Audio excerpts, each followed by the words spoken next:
Hey everyone, welcome to the channel. My name is Ash, and today I'm going to be doing a review of Fury of Dracula Digital Edition on Xbox. Now, this game was released on the 28th of October 2021, developed by Nomad Games, and it's published by Dovetail Games. Now, I was looking to get a review copy for this video, so big thank you to them for that. And for those who have probably heard this name before, Fury of Dracula was a board game that was first published in 1987 by Games Workshop, obviously most famous for sort of Warhammer. Now, I used to own a sort of friendly local gaming store, so we played Fury of Dracula. I believe it was the third edition was the last time I played it, and I used to actually quite enjoy that. It's a 4v1 game, so up to 5 people can play. Now, this version, the digital version, is based on the fourth edition of the game, which is the newest version of the game. So it's a faithful adaptation that allows you to re-experience the game in a brand new way, basically on console. And if you've never played the original, you've got nothing to worry about. There is a really in-depth tutorial that is included in the game. It was really useful for me because I haven't played it in quite a while, so getting back into the swing of things and stuff like that was fantastic. And they are very in depth. Like I say, it teaches you basically the entire game from start to finish, all the different moves, everything like that. So you've got nothing to worry about there. So obviously, the aim of the game is you either play as Dracula or you play as one of 4 sort of vampire hunters, and the vampire hunters have to track down Dracula across Europe, and the aim of Dracula is obviously to not be captured. So they've done a really good job of converting the board game into a video game, so it doesn't lose any of its sort of charm. It still looks and plays pretty much identically to how the board game used to play.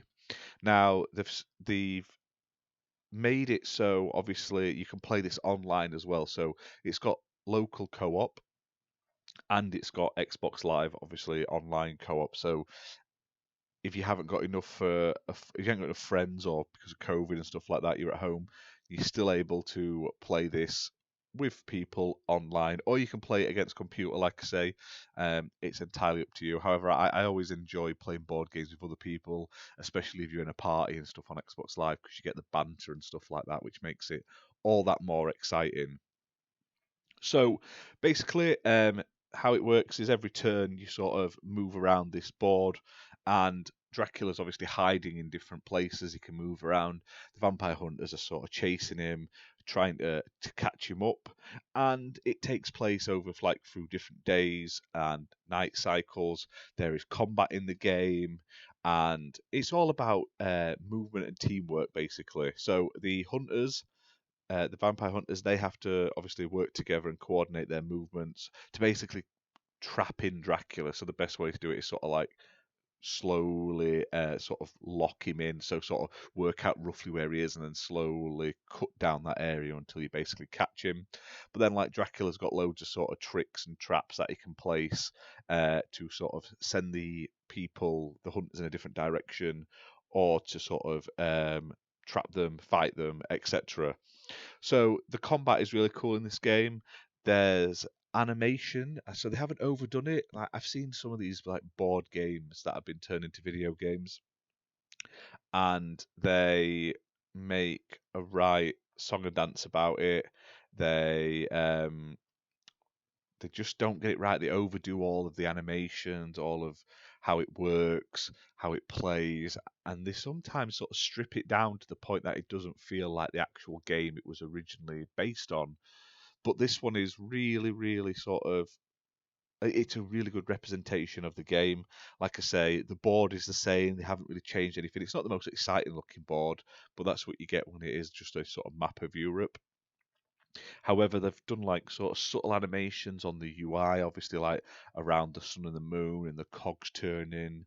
The characters have like slight animations in their faces and stuff like that while they're on the screen. And then when it gets into combat and playing your cards and your abilities, etc., they're all animated. The combat, they do animated scenes where they're like fighting and punching and stuff like that. So that's really cool. And it's just that sort of subtleness that it keeps the sort of heart of the original game while updating it so it is a bit more interesting for video game sort of format.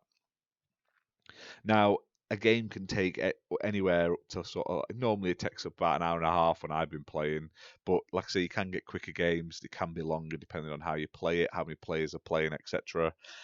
But like I say, I highly recommend checking it out and starting with the tutorial, going through that, and then jumping in to the main game.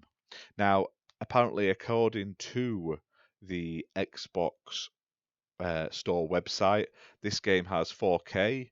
It's got HDR10 support, 60 and 120 FPS support, spatial sound, Dolby Atmos, DTS-X support, and that's fantastic. I mean, it's just a game, I understand that, but it does have some really cool sort of atmospheric music that really fits in with the sort of tone. So you've got like the creepy sort of organy piano style music, really really fits the tone of it. It's got sort of sound effects and stuff like that when you're playing your actions and stuff that go along with them, like the combat and stuff like that. So it's a really cool little thing. You can get into it. You can put the headphones on or just turn the TV up and sort of get into the sort of spirit of it. I love that because I used to love those board games where they'd give you a CD soundtrack that you would play while you were playing. Cheesy, I know, but it just makes it more interesting. It gets you into the game and sort of into it, sort of in your mind. Now, the game itself is priced at £14.99, which is a fantastic price because, like, the board game itself was normally about 60 quid, if I remember correctly. And I don't think it's in print at the moment, or it might not be as in print as it used to be. So, this is a much cheaper way. And, like I say, you're getting the full experience, plus, you're getting to be able to play with people online across the world. So, you don't always have to have all your mates around one table at once, which nowadays isn't as easy as it used to be. So it's 14.99. Like I say, it's got achievements. So for those achievement hunters out there, there's loads to do. You're going to be playing for hours and hours. So there's um, lots of reasons to go back. Loads of different things you've got to do. There's a lot of replayability, like I say, because it's a board game. Every game is going to be different, and how it's played, it's never going to play out exactly the same. And like I say, it's a really good price. It looks great, it plays great, and it definitely reminds me of the original board game. Like I say, I've played the third edition, and this brings back those great memories. Like I say, but over the computer, which is awesome. Now, I believe this is also out on other consoles as well, and I believe they also did a mobile port of the game as well if you don't happen to have an Xbox console. So check that out as well.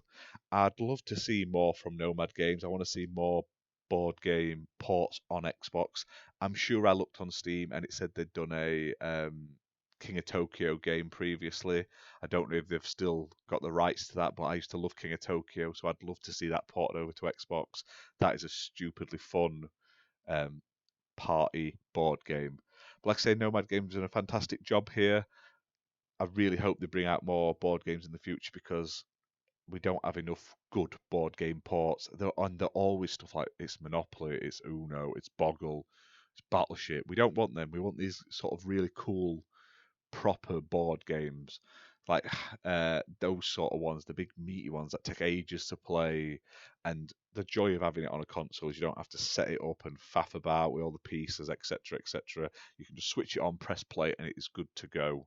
So keep up the great work. I mean, I was really impressed by this. Can't wait to play it more. I'm going to try and get some online games with some friends as well soon. And yeah, check it out. Like I say, it's out right now. So thank you very much for watching this video. If you got to the end, let us know what you thought of it. Have you played this game? What did you think of it? What board games would you like to see? There's absolutely tons of them. Last Night on Earth is one. I'd love to see Zombicide. They all need porting over to console at some point by someone. But hit the like, hit the subscribe. We're almost at 500 subscribers.